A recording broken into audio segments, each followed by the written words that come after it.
Hello friends, my name is Ritika. Welcome to my YouTube channel. और हमारा channel जो है वो बेसिकली वनडे एग्ज़ाम के लिए इम्पॉर्टेंट फैक्ट्स के ऊपर वीडियो बनाता है। तो गाइस, आज हम स्टार्ट कर रहे हैं एंशिएंट हिस्ट्री। तो चलिए स्टार्ट करते हैं। फादर ऑफ हिस्ट्री हेरोडोटस है। और बुक ऑफ हिस्ट्री जो है वो उसको हिस्टोरिका बोलते हैं। तो हिस्ट्री को जो है वो 3 पार्ट में डिवाइड किया गया है: प्रागैतिहासिक, आद्य ऐतिहासिक और ऐतिहासिक। और ऐतिहासिक काल को भी 3 काल में डिवाइड किया गया: प्राचीन इतिहास, मध्य इतिहास और नवीन इतिहास। तो गाइस, चलिए वीडियोस को स्टार्ट करते हैं। सबसे पहले प्राक इतिहास पढ़ेंगे। प्राक इतिहास में क्या था कि इसमें जो है कोई लिखित साक्ष्य नहीं मिलता है। प्राक ऐतिहासिक में कोई लिखित साक्ष्य नहीं मिलता है, उन लोग पढ़े लिखे नहीं थे।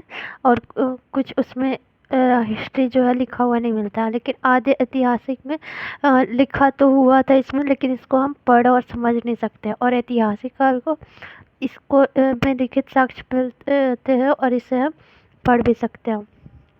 तो गाइस, चलिए स्टार्ट करते हैं।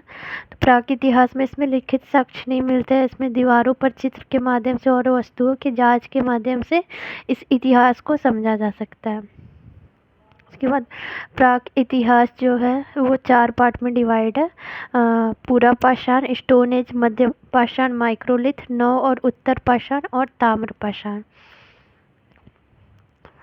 सबसे पहले पूरा पाषाण पढ़ेंगे। पूरा पाषाण में आदि मानव थे। मतलब ये अर्ली जब दुनिया स्टार्ट हुआ था उसके बाद तो सबसे पहले स्टोन एज था, उसमें आदि मानव थे। फिर आखेटक मतलब कि शिकार करना और फिर उसको खाना। मतलब शिकारी थे, मतलब वो लोग शिकार करके अपना भोजन, वो लोग का था कि शिकार करके फिर मतलब उसी को खाते थे। उसके बाद खाना बदोश, मतलब जो आदि मानव थे वो लोग खाना बदोश, मतलब कि उन लोगों का जीवन यही था कि सुबह उठकर फिर अपना शिकार करना, भोजन की व्यवस्था करना और फिर वो भोजन खाकर सो जाना। इन लोगों का यही दिनचर्या था। फिर उसके बाद पूरा पाषाण में ही आदि मानव ने आग की खोज कर ली थी। उसके बाद मध्य पाषाण आता है। मध्य पाषाण, माइक्रोलिथ, मतलब इसमें जो था ये लोग जो है वो पत्थरों का हथियार बनाते थे। हथियार जो है वो काफ़ी बड़े बड़े होते थे। लेकिन मध्य पाषाण तक आते आते इन्होंने हथियार जो है वो छोटे कर लिए। उसके बाद इन्होंने अंत्योष्टि कार्यक्रम शुरू किया। मतलब कि जैसे डेड बॉडी को जलाना, वही अंत्योष्टि कार्यक्रम होता है। तो अंतिम संस्कार करना ये लोग स्टार्ट कर दिए थे। उसके बाद आता है नव और उत्तर पाषाण काल। तो इसमें जो है ये लोग खेती करना स्टार्ट कर दिए थे। और जो जानवर है कुत्ता, उसको मतलब वो उसके भी साक्ष्य मिलते हैं कि उस काल में कुत्ता भी था। तो ये लोग जैसे कि फॉर एग्ज़ाम्पल अगर अभी से हम लोग रिलेट करें गांव में, तो उसमें क्या क्या चीज़ें, मतलब एक भौतिक जीवन जीने के लिए क्या क्या चीज़ें मतलब नीड रहती है। जैसे वहाँ के लोग खेती करते हैं, तो खेती फिर जो है घर में कुत्ता रखते हैं। तो कुत्ता, उसके बाद जब खेती करेंगे तो आसपास घर भी बनाएंगे, घर का निर्माण करेंगे रहने के लिए, तो स्थायी आवास। उसके बाद खाना बनाने के लिए पहले हम बहुत पहले जो है मिट्टी के बर्तन में ही खाना बनता था।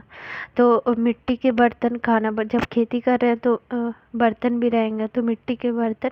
उसके बाद जैसे हम लोग बचपन में जब अर्ली मैन के बारे में पढ़ते थे, आदि मानव के बारे में, तो उसमें हम लोग देखते थे कि पहिया का निर्माण कर लिए थे वो लोग, आग का निर्माण कर लिए थे मिट्टी के बर्तन का। तो ये लोग जो है ये लोग पहिया का भी निर्माण कर लिए थे। और मतलब ऐसे नॉर्मली ऐसे गाड़ी बना, मतलब पहिया से गाड़ी बनाना। और फिर उसके बाद मतलब खेती का जो सामान रहता है उसको खेत से घर तक ले जाना, तो ये सब ये लोग खोज कर लिए थे। उसके बाद पहला जानवर कुत्ता था। पहले खेती जो थी वो जौ और गेहूँ की हुई थी। 7000 BC में खेती चालू किया गया था, हो गया था। फिर मतलब पहले तो पाकिस्तान भारत में ही था ना, अब अलग हो गया है।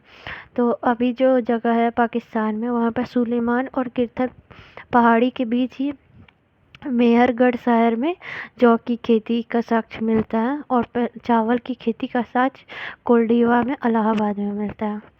उसके बाद ताम्र पाषाण काल में पहली जो धातु थी वो तांबा मिली थी। तो गाइस ये जो है ये कंप्लीट होता है प्राग इतिहास। अब हम नेक्स्ट क्लास में हम आद्य ऐतिहासिक काल पढ़ेंगे। तब तक के लिए इजाज़त दीजिए, धन्यवाद।